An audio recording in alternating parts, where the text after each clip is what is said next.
So చెప్పి చాలా మంది వస్తుండేవారు. వచ్చినప్పుడు లేదు మీరు అక్కడ పోండి ఇక్కడ పోండి కాదనమాట. మీరు what is the action you're expecting from house? First అడిగే క్వశ్చన్ అదే, మీరు ఎందుకు వచ్చారు మా దగ్గరికి అని అడుగుతాను. అడిగితే నెక్స్ట్ మీరు మా నుంచి ఏం ఆశిస్తున్నారు, అది లీగల్ గా చట్టపరంగా వీలైనంత వరకు అది అకామిడేటివ్ ఉంటే yes will.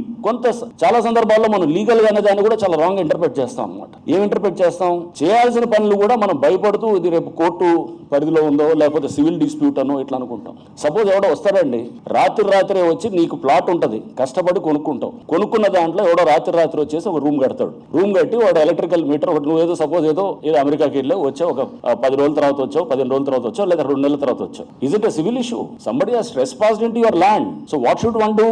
Book a case. Fine. Book a case. Will it suffice? Certainly not. Because ultimately his land is being grabbed. So what should one do?